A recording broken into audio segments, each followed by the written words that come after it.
manusia saling membutuhkan bantuan dari manusia yang lain, dan tentunya kita sebagai manusia harus menumbuhkan jiwa untuk selalu peduli dan ingin menolong orang lain, saudara. Ada sekelompok anak muda yang berasal dari Bulan Sabit Merah Indonesia, cabang Makassar, yang kemudian terus eksis untuk memberikan bantuan-bantuan dalam peristiwa-peristiwa bencana dan lain-lainnya.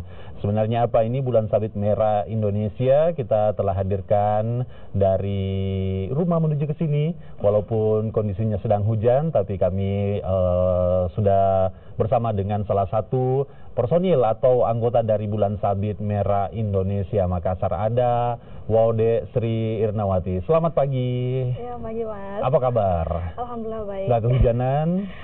Di pertengahan jalan kayaknya tadi. Ya, walaupun pagi-pagi tapi tetap semangat beraktivitas ya. Iya. Oke, Bulan Sabit Merah Indonesia Makassar. Mungkin banyak yang sudah mengetahui. Saya sendiri pun sudah mendengar ini sejak dari kecil begitu ya. Dari Bulan kecil. Sabit, Bulan Sabit Merah begitu ya. Nah, untuk Bulan Sabit Merah Indonesia mungkin sebagian yang belum mengetahui, boleh dijelaskan apa sebenarnya Bulan Sabit Merah Indonesia Makassar ini? Bulan Sabit Merah Indonesia Makassar itu cabang dari Bulan Sabit Merah Indonesia secara nasional. Kayak gitu. BSM ini udah ada lambangnya sebenarnya dari tahun 1989, tapi bukan BSMI.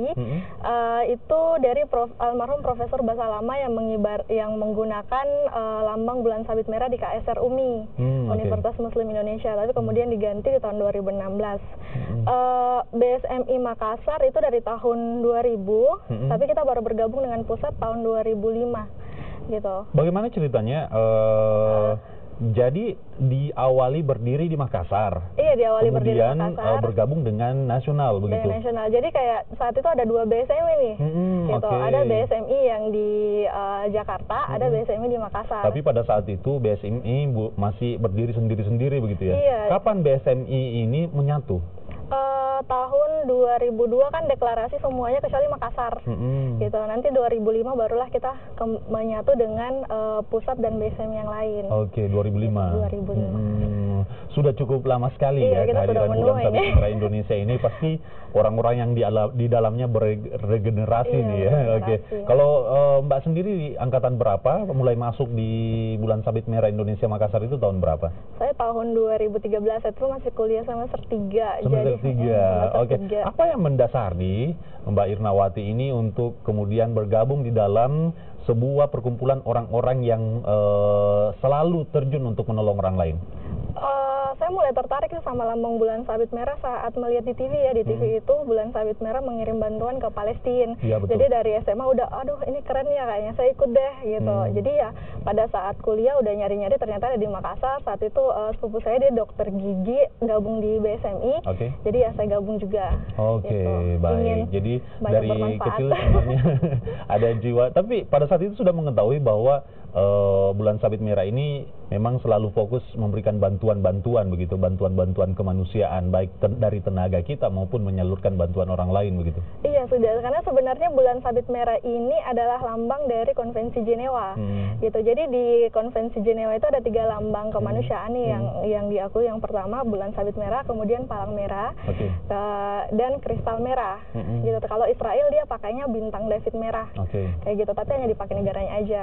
Nah, jadi kayak Bulan Sabit Merah udah lama tahu sih kalau ini untuk kemanusiaan gitu, tapi nggak tahu kalau adanya di Indonesia. Taunya kayak Turki pakai, Palestina pakai, Saudi Arabia pakai. Kalau umroh kan kita lihatnya Bulan Sabit Merah gitu. Jadi udah penasaran saat lihat di Indonesia, oh kayak keren ini. Nah, sejauh ini Bulan Sabit Merah Indonesia khususnya yang ada di Makassar, keberadaannya tentunya sudah sangat membantu orang-orang yang lain begitu ya. Sejauh ini apa yang kalian lakukan begitu ya? Apa bentuk bantuan yang biasa kalian berikan kepada orang-orang yang membutuhkan? Kalau untuk di masing-masing bidang saya kalau di bidang kesehatan kita biasa adakan donor darah kerjasama UTD. Jadi ada beberapa bidang ya? Iya. Apa saja? Kesehatan, kemudian tanggap bencana, KBSMR-an, dan media sosial sih. Tapi kalau media sosial itu kayak informasi-informasi kesehatan. Jadi ada beberapa bidang gitu ya, dan Iya. masing-masing bidang ini itulah dia yang terjun yang berkaitan dengan situasi yang di lapangan. Misalnya bencana, mereka yang turun ke bencana begitu ya. Yang kesehatan apa saja biasanya? Kalau kesehatan biasa kita adakan sunatan gratis, kemudian ada namanya bakpao, baksos di pulau. Jadi kita ke sana itu ngadain sunatan gratis untuk anak-anak pulau, kemudian ke penyuluhan dan ke pemeriksaan kesehatan gigi kayak gitu. Itu paling sering, dan biasa kita kerjasama dulu dengan Pertamina untuk ngadain pemeriksaan kesehatan gigi untuk 1.500 anak kayak gitu. Oke, secara otomatis yang berada di bidang kesehatan ini adalah tenaga medis gitu ya? Iya, tenaga medis. Kemudian kalau gitu kita langsung bahas, berasal dari kalangan mana saja nih Bulan Sabit Merah Indonesia, khususnya yang Makassar ini? Umum, jadi kita umum gitu. Karena kan kalau kita misalnya ya kayak di bencana itu kan rumah sakit lapangan, biasa kita dirikan rumah sakit lapangan seperti di Palu. Itu saat lumpuh semua fasilitas kesehatan, maka orang kan nggak berani masuk di situ kalau gempa kan, jadi itu. Dan untuk rumah sakit lapangan nggak bisa cuma medis gitu, di bagian admin, di bagian legislasi, bagian logistik. Karena kita kan di BSMI bukan cuma memberi pelayanan kesehatan, tapi ada juga logistik, turun di lapangan, tangkap bencana gitu, penyaluran bantuan. Baik, jadi kemarin di Palu turun juga di sana, iya, kita untuk musibah tsunami di sana. Iya, hari pertama langsung pergi. Sebelum atau di Palu begitu. Kalau di daerah dekat kita, kemarin di Makassar sudah turun di mana saja?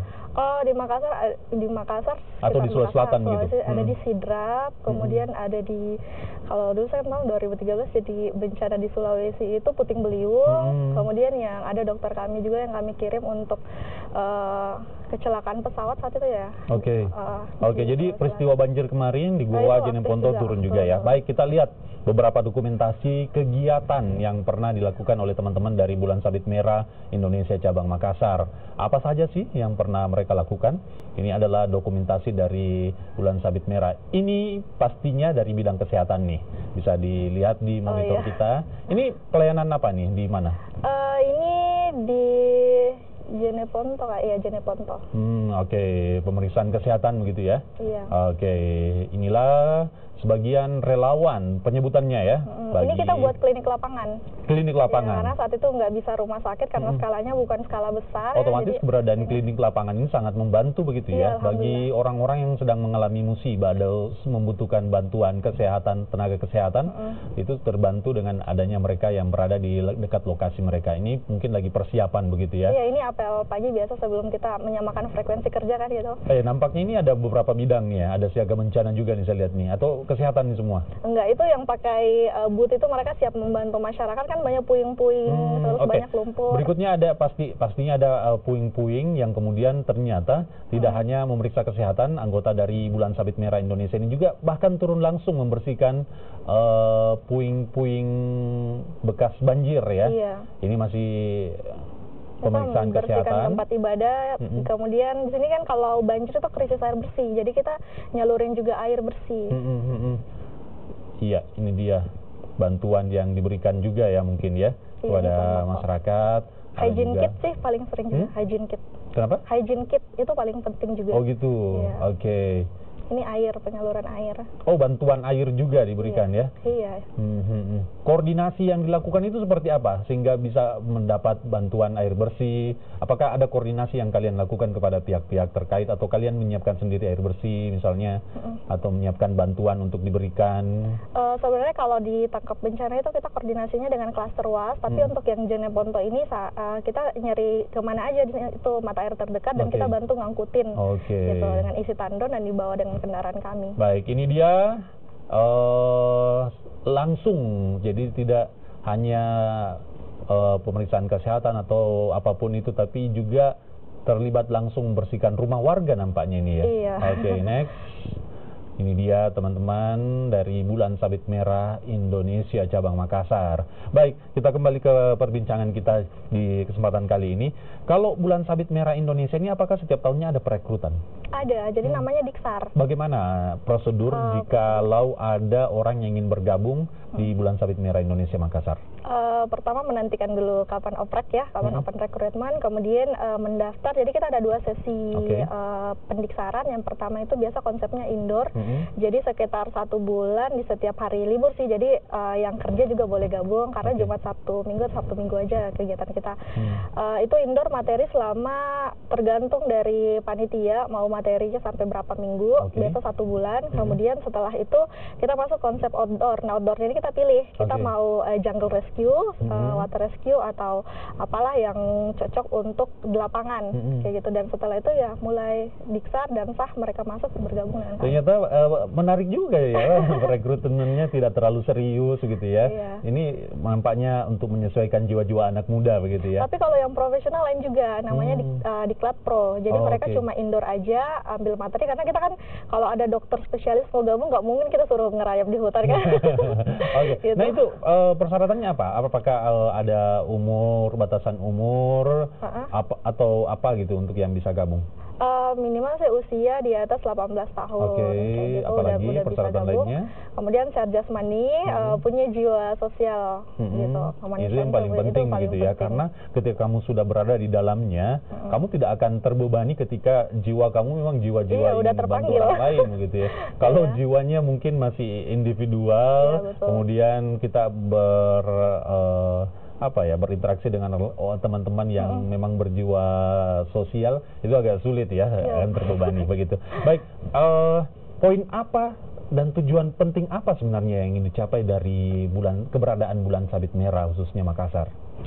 Kebermanfaatan sih, bisa menolong banyak orang. Kemudian namanya kita kan rata-rata kalau ditanya prinsip hidup saat masuk Bulan Sabit Merah, ya semua mau menjadi orang yang paling bermanfaat gitu. Paling bernilai itu kan orang yang banyak manfaatnya. Jadi ya saat orang lain bisa terbantu dengan keberadaan Bulan Sabit Merah di bidang sosial, kesehatan dan kemanusiaan, ya alhamdulillah kayak gitu. Itu sih visi kami. Ada agenda rutin nggak yang biasa dilaksanakan oleh anggota-anggota Bulan Sabit Merah Indonesia? Agenda kegiatan misalnya? Atau pertemuan rutin sesama anggota untuk mempererat silaturahmi? Iya, ada biasa tudang sipulung kayak gitu. Kemudian kalau kegiatan, kalau nggak donor darah mingguan, ada juga kayak menjadi tenaga medis di Car Free Day kayak gitu, atau kegiatan-kegiatan di tempat-tempat pusat-pusat keramaian. Baik, untuk tahun 2019 ini ada informasi kapan rekrutmen? Belum ada ya? Rekruter belum ada. Sejauh ini mungkin belum ada. Karena keterbatasan waktu yang kita miliki, perbincangan kita nampaknya ditutup dengan memberitahukan kemana masyarakat atau anak-anak muda yang ingin bergabung atau mengetahui informasi lebih banyak tentang Bulan Sabit Merah Indonesia Makassar. Kalau untuk informasi Bulan Sabit Merah, kalau mau ketemu langsung offline ya bisa ke Jalan Kumala di